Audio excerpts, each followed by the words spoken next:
94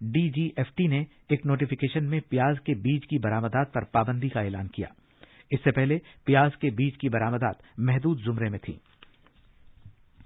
حکومت نے صارفین کے اخراجات میں اضافے کی خاطر LTC کی نقد واؤچر اسکیم کے تحت انکم ٹیکس میں دستیاب چھوٹ کو غیر مرکزی حکومت کے ملازمین کو بھی دینے کا فیصلہ کیا ہے۔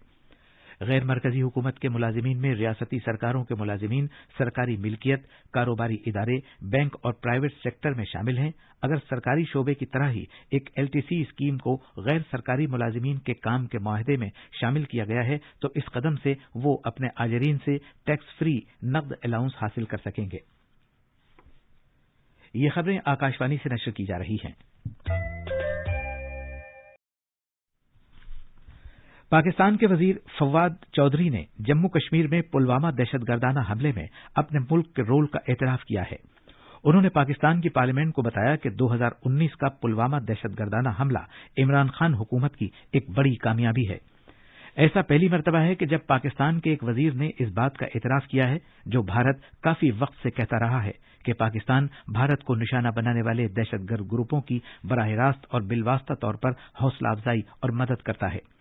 پلوامہ حملے کے بعد جوابی کارروائی کرتے ہوئے بھارتی فضائیہ کے جہازوں نے پاکستان میں بالاکوٹ کے مقام پر جیش محمد کے ٹریننگ کیمپوں پر بمباری کی تھی۔ مرکز کے زیر انتظام علاقے جموں و کشمیر میں سیکورٹی فورسز نے آج رجوری ضلع کے گیمبلر مگیلن جنگلاتی علاقے میں دہشت گردوں کی ایک کمی گاہ کا پتہ لگایا ہے جو جنگل میں زیر زمین بنائی گئی ہے۔ ہمارے نمائندے نے اطلاع دی ہے کہ خصوصی اطلاع کی بنیاد پر جموں و کشمیر پولیس اور راشٹریہ رائفلز کی 38ویں بٹالین کی مشترکہ ٹیم نے علاقے کا محاصرہ کر کے تلاشی کی کارروائی شروع کی اور بڑی تعداد میں اسلحہ اور گولہ بارود اور دھماکہ خیز مادہ برآمد کیا جو ان لوگوں نے اپنی کمی گاہ میں چھپا رکھا تھا۔ سینئر پولیس سپرنٹینڈنٹ رجوری چندن کوہلی نے کہا کہ مشترکہ ٹیم کے سپرنٹینڈنٹ نے اس کمی گاہ کا پتہ لگایا۔ علاقے میں تلاشی کی کارروائی جاری ہے۔ پولیس نے قانون کی متعلقہ دفعات کے تحت منجا کوٹ پولیس تھانے میں FIR درج کیے جانے کے بعد معاملے کی تحقیقات بھی شروع کی ہے۔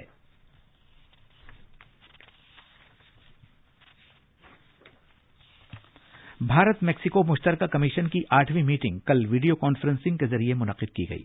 اس میٹنگ کی مشترکہ صدارت وزیر خارجہ S جے شنکر اور میکسیکو کے ان کے ہم منصب مارسیلو ایبرارڈ نے کی۔ قوم کل 31 اکتوبر کو بھارت کے مرد آہن سردار پٹیل کی 41ویں سالگرہ منائے گی۔ یہ دن پورے ملک میں راشٹریہ ایکتا دیوس کے طور پر منایا جاتا ہے۔ آکاشوانی کا خبروں کا شعبہ کل رات 9:15 بجے اپنے اسپاٹ لائٹ پروگرام میں راشٹریہ ایکتا کے شلپی کے عنوان سے سردار پٹیل کی زندگی پر ایک خصوصی پروگرام نشر کرے گا۔ یہ پروگرام FM گولڈ اور اضافی فریکوینسیز پر سنا جا سکتا ہے۔ یہ ہماری ویب سائٹ newsonair.com اور ہمارے YouTube channel news on AIR official پر بھی دستیاب رہے گا۔ پیغمبر اسلام حضرت محمد صلی اللہ علیہ وسلم کا یوم پیدائش عید میلاد النبی آج پورے ملک میں پورے جوش و عقیدت کے ساتھ منائی جا رہی ہے۔ البتہ کووڈ-19 وبا کے پیش نظر مختلف انتظامی کمیٹیوں نے میلاد النبی کا جلوس نہ نکالنے کا فیصلہ کیا ہے۔ البتہ میلاد کی محفلیں اور سیرت النبی کی مجالس کووڈ کے رہنما خطوط پر عمل کرتے ہوئے منعقد کی جائیں گی۔ صدر جمہوریہ رام ناتھ کووند، نائب صدر جمہوریہ M وینکیا نائیڈو اور وزیر اعظم نریندر مودی نے اس موقع پر عوام کو مبارکباد دی ہے۔ IPL کرکٹ میں آج ابوظہبی میں کنگز 11 پنجاب کا مقابلہ راجستھان رائلز سے ہوگا۔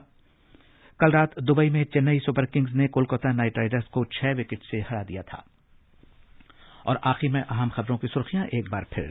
وزیر اعظم نریندر مودی گجرات کے 2 دن کے دورے پر ہیں۔ انہوں نے نرمدا ضلع میں کیوڑیا کے مقام پر آروگیہ ون کا افتتاح کیا۔